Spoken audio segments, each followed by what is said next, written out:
chipo cha nyadenga, bavu yangu chandakapiwa, ndiwe chipo cha yave, changu zvangu chandinodisa.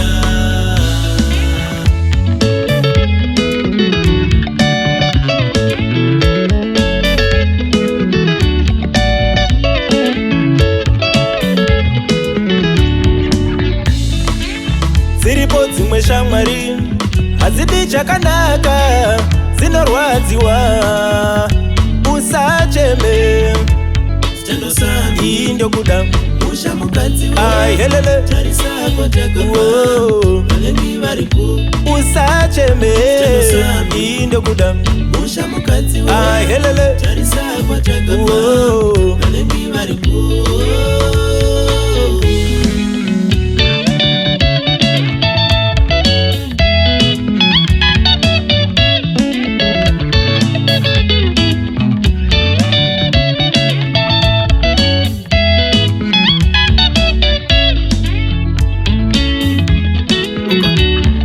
rudziro yechikonzero chandaramo yangu pasi pano, rudziro yechikonzero chandaramo yangu pasi pano.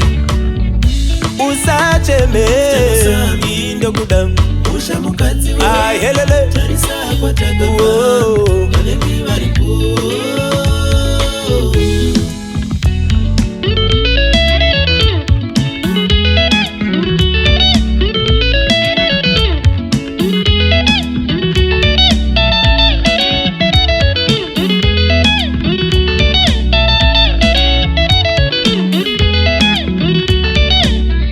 wakanaka amai munokosha, tia wakanaka amai munoyera amugoti wezvicherwa zvangu ndega wakandikosherawo.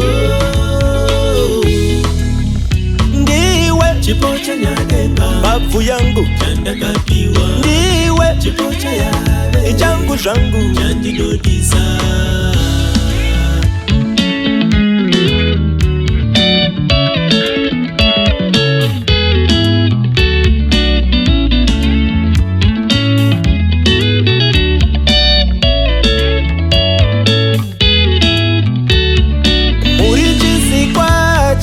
pedza matemukanwa nekuringa nekufunga nekubata nekunzwawo nekufunga nekunzwa imi mai mwana.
ineiko bebi wangu kani uri chipo chandakapiwa nedenga uri chipo chandakapiwa nedenga ndokutenda ineiko amai vevana muri chipo chandakapiwa nedenga ndokutenda neiko bebi wangu kani uri chipo chandakapiwa nedenga ndokutenda ineiko amai vevana muri chipo chandakapiwa nedenga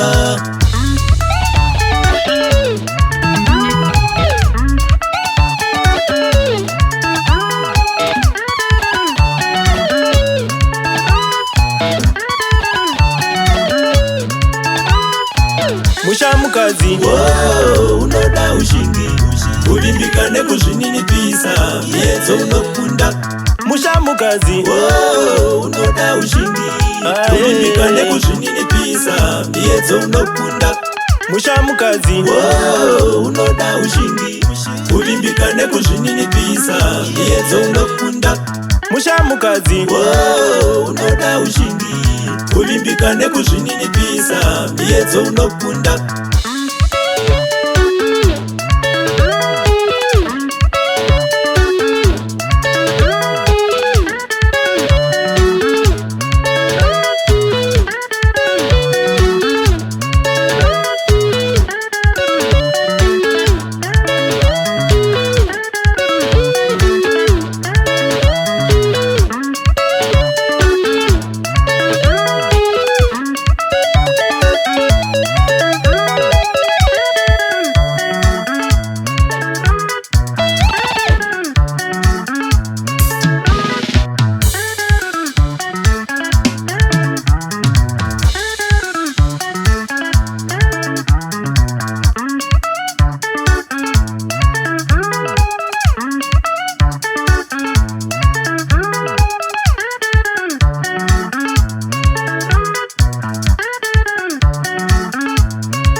ndokutenda ineiko amai vevana